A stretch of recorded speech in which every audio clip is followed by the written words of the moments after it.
Era uma vez um velho moleiro que tinha 3 filhos. Quando o moleiro morreu, ele deixou para seus filhos um moinho, um burro e um gato. O mais velho fica com o moinho, o do meio fica com o burro e o mais novo fica com o gato. Os irmãos mais velhos riram dele, mas o gato prometeu que tornaria o irmão mais novo rico se lhe desse um par de botas e uma bolsa. O dono ficou surpreso, mas o pedido do gato foi atendido. O gato calçou imediatamente as botas nas patas traseiras, despejou a aveia no saco, jogou-o nos ombros e foi caçar. Na floresta, ele abriu a bolsa, jogou-a no chão e se escondeu no matagal. Ele não teve que esperar muito. Uma lebre curiosa galopou até o saco e subiu para se banquetear de aveia. E o gato estava apenas esperando por isso.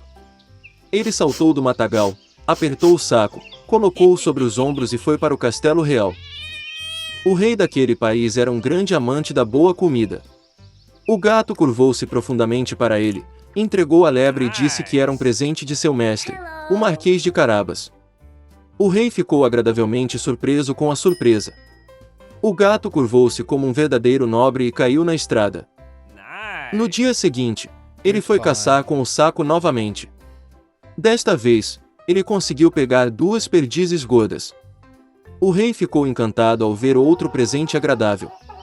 Por várias semanas consecutivas, o gato continuou a usar perdizes e lebres para o rei.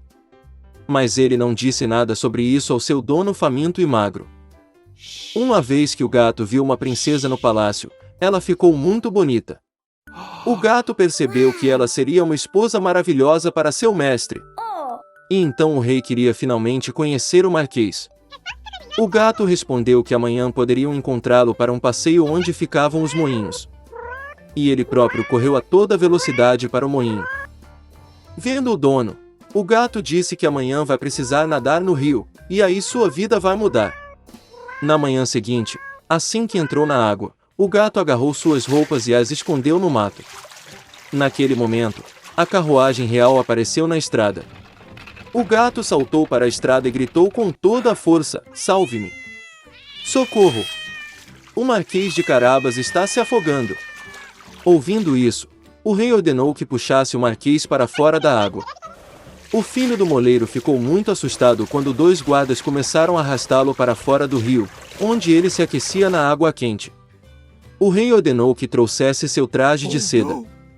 O filho do moleiro inicialmente recusou, mas gostou tanto das roupas bordadas a ouro que alegremente vestiu o traje real. O rei o convidou para a carruagem, onde a bela princesa estava sentada. O filho do moleiro ficou pasmo, mas sem mais delongas entrou na carruagem. 1 minuto depois, a carruagem seguiu pelos campos e prados que pertenciam ao canibal gigante que vivia em um enorme castelo. O gato não perdeu tempo, e o que era o espírito correu à frente da carruagem em direção à campina, onde os ceifeiros trabalhavam com o suor da testa. Ele pediu que dissessem que esses campos pertencem ao Marquês de Carabas, caso contrário, o canibal malvado os comerá. Antes que os surpresos ceifeiros pudessem responder, a carruagem do rei parou. E quando o rei perguntou de quem eram os prados, eles responderam em um coro amigável que esses campos pertencem ao Marquês de Carabas. Enquanto isso, o gato foi direto para o castelo do Devorador de Homens. Com destreza felina, ele pulou o muro de pedra e entrou no castelo. O canibal estava sentado a uma grande mesa com vários pratos. Vendo o gato de botas, ficou muito surpreso com tal atrevimento. O gato começou a provocar o gigante e disse que ele não podia se transformar em leão. Antes que o gato tivesse tempo de dizer essas palavras, o canibal se transformou em um enorme leão com uma juba desgrenhada. A alma do gato entrou em suas botas de medo, mas ele superou e disse que o canibal nunca poderia se transformar em um rato. O terrível leão desapareceu e um pequeno rato apareceu em seu lugar. E isso era tudo que o gato precisava. Em um piscar de olhos ele alcançou o rato, o pegou e o comeu. Nesse exato momento, a carruagem real entrou no pátio do castelo. Abrindo as portas da carruagem, o gato curvou-se educadamente e disse que estava feliz por ver todos no castelo do Marquês de Carabas. É difícil dizer quem ficou mais entorpecido de espanto com essas palavras, o rei ou o filho do moleiro, que já não entendia nada. O gato levou os convidados até a mesa. No final da ceia, o rei, depois de comer farto, disse que o marquês era realmente um homem muito digno, por isso daria de bom grado sua filha por esposa. A princesa estava feliz, jovem, bonita e, além disso, ela realmente gostava do rico marquês. Logo eles jogaram um casamento. Então o filho do moleiro se casou com uma princesa e se tornou um príncipe. Todos eles viveram felizes para sempre, especialmente o gato, que orgulhosamente passeava pelo palácio com botas de cano alto. Era uma vez uma menina, e ela tinha cabelos tão lindos e longos que nem todos que a viam podiam tirar os olhos. Os fios eram tão leves, dourados. Portanto, eles a chamavam de cachinhos dourados. Apesar de toda a sua beleza, ela era uma menina muito travessa. A mãe sempre permitiu que ela andasse no quintal, mas ordenou que ela não fosse para a floresta atrás de sua casa. A Cachinhos Dourados estava muito interessada em saber o que há naquela floresta. E assim, enquanto a mãe não viu, ela de alguma forma saiu de casa para a floresta. A garota caminhou por muito tempo na floresta. Ou ele encontra uma baga, depois olha para uma linda flor e ouve o canto dos pássaros. Então ela se perdeu na floresta. E de repente ela viu uma casa incomum em uma clareira. Cachinhos Dourados se aproximou dele silenciosamente. Andei por aí, mas não vi ninguém. Ela bateu na porta, mas ninguém respondeu. Então ela bateu com mais força e a porta se abriu.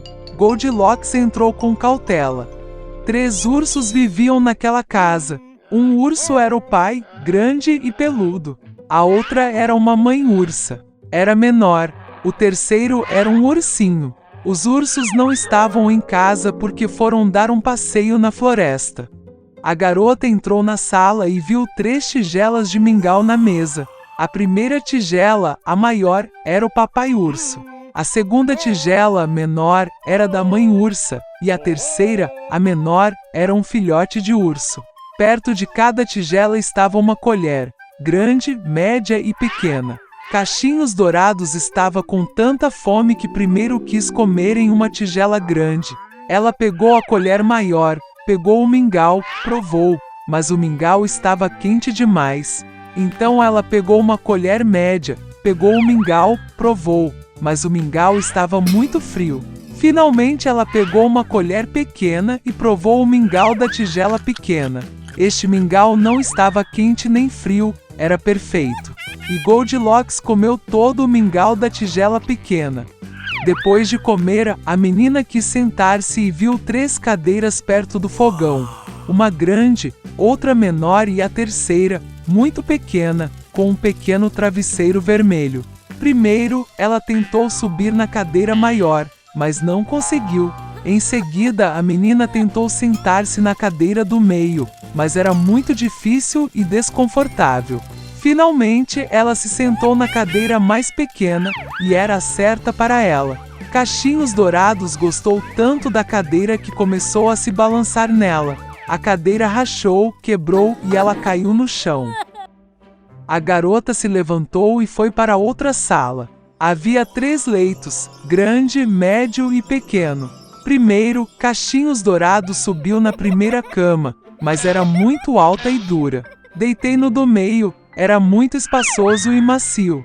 A garota deitou-se na terceira e menor cama. Ela era a certa para ela. Cachinhos Dourados se sentiu tão confortável e aconchegante que ela adormeceu rapidamente. A menina estava dormindo quando a família do urso voltou para casa. Os ursos ficaram com muita fome e imediatamente foram para a mesa. Vendo sua tigela, papai urso ficou muito bravo. Alguém estava comendo meu mingau. Ele rosnou. A mãe urso também olhou para a tigela e rosnou menos alto. Alguém estava comendo da minha tigela também. E o filhote de urso, vendo sua tigela vazia, gritou alto. Alguém não comeu apenas da minha tigela, ele comeu todo o meu mingau. Os ursos sentiram o cheiro de que algo estava errado, deixaram a mesa e começaram a olhar em volta. O papai urso percebeu que alguém mexeu na cadeira e rosnou com uma voz terrível. Alguém estava sentado na minha cadeira. A mãe urso olhou para sua cadeira e reclamou: alguém estava sentado na minha cadeira, e atirou do lugar. E então, o urso olhou para sua cadeira quebrada e gritou novamente: alguém não apenas sentou na minha cadeira, mas a quebrou. Todos os 3 ursos entraram cautelosamente no quarto. Alguém estava deitado na minha cama e a amassou. Rugiu papai urso com uma voz terrível. E alguém estava deitado na minha cama e a amassou, rosnou a mãe ursa. O ursinho olhou para sua cama e gritou de novo: alguém estava deitado na minha cama. E então ele viu a garota e gritou com uma voz fina: e ainda dorme nela. Papai e mamãe ursos foram para a cama e viram que uma menina estava dormindo ali. Cachinhos Dourados acordou com o grito de um filhote de urso e estava muito assustado. Havia 3 ursos na frente dela. Ela instantaneamente saltou para fora de casa e correu para onde seus olhos olhassem, sem olhar para trás. A menina correu muito, estava muito cansada e então viu sua mãe, que procurava a filha desaparecida na floresta. Desde então, Cachinhos Dourados sempre ouviu sua mãe e não fez nada sem sua permissão. Ela se tornou uma menina muito obediente, gentil e boa.